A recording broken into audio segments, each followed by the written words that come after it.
Okay, let's take a closer look. So here we have a little poem on the first page of her book. There is another loneliness that may die without, not want of friend occasions it, or circumstance of lot, but nature, sometimes thought, and whoso it befall, is richer than could be revealed by mortal numeral. Emily Dickinson.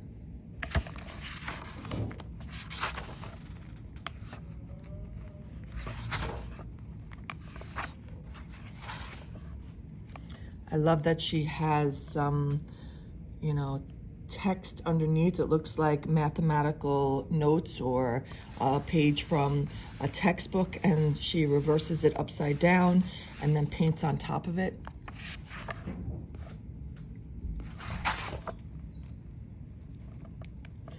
I'm really into junk journaling as well. I've looked at a lot of different videos, and I have my own book that I found at a thrift store that I'm adding to, and this is very inspiring to me.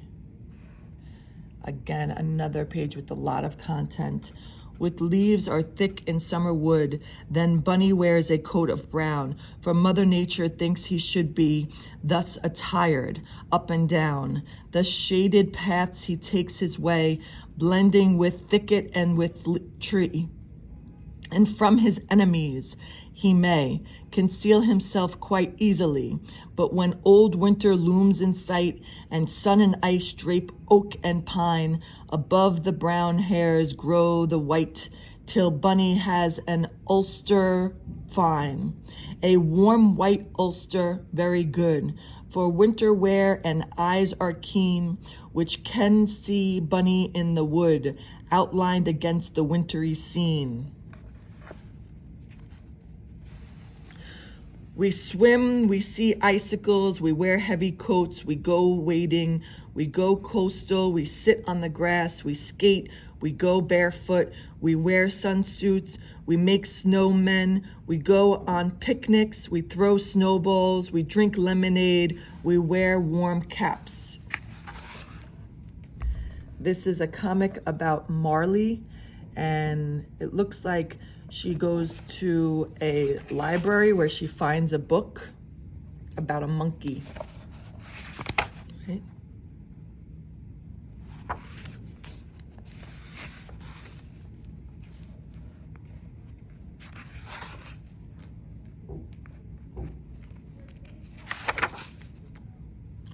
I'm just going to skip through it kind of quickly because it's a lot of content, and it is in over 200 pages.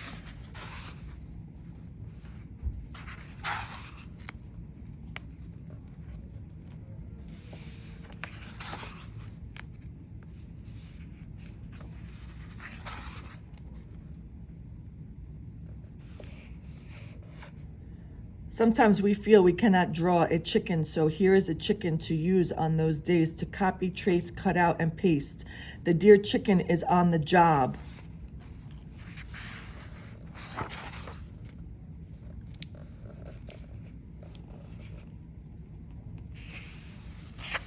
This is a great one for some of my students. We use bingo markers to create dots.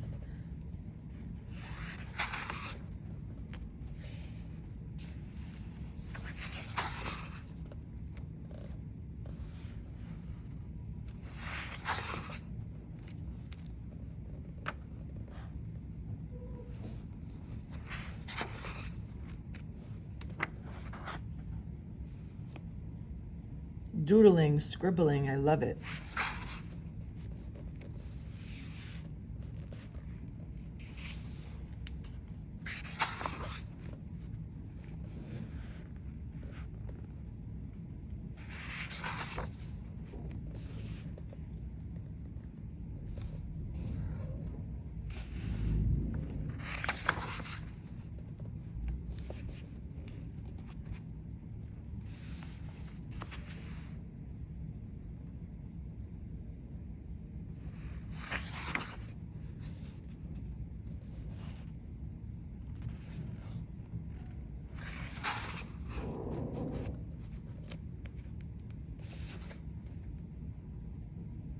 There are shapes that form in shadows and stains.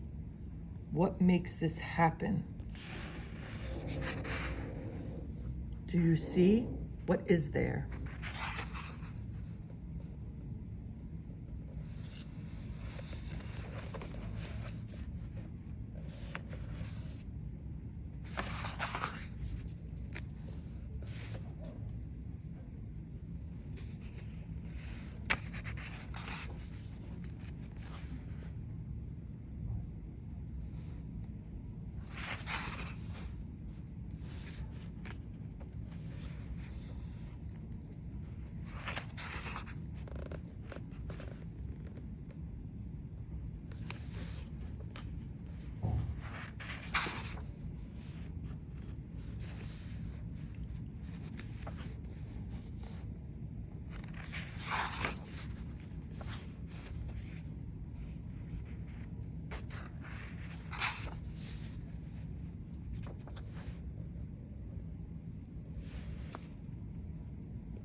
Let's read this one together. What happened on the day I realized I could not draw? It happens to almost everyone. The transformation of the paper place for an experience into paper, thing that is good or bad, shapes divided into pretty or ugly, and the ugly shapes are pushed away into a place on the other side of thought. I keep them there. Some of us had to stop drawing completely.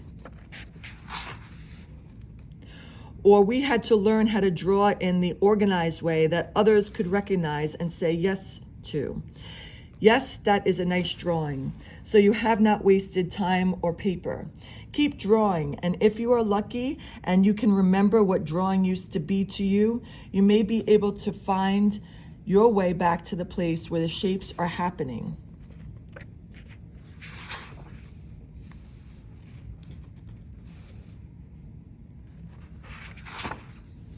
I know many art teachers, sometimes I do this myself, not always, but they take the erasers away from their students. Because there's some students who will draw and then hate it and erase it and draw again and spend the entire time of class just drawing and erasing and end up at the end of the class with something that's just an erased mess. So sometimes it's good to just relax into it and draw and keep layering. I always like to do lightly, press lightly on the paper and then add as you go and see what develops. But this indeed is a beautiful book, and thank you so much for exploring it with me. We're only up to 127, and there's still so much more, but we're nearing almost the 10-minute mark. So I hate to have to give this book back to the library. I wish I could keep it forever.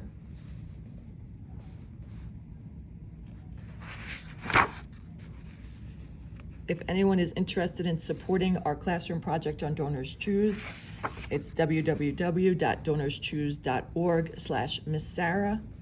I currently have a project right now with some books just like this one.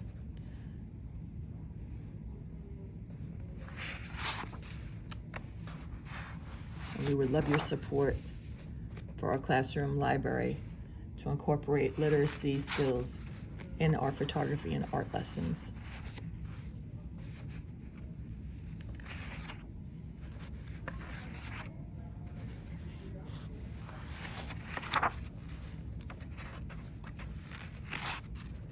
Thank you all for watching, and please hit the subscribe button.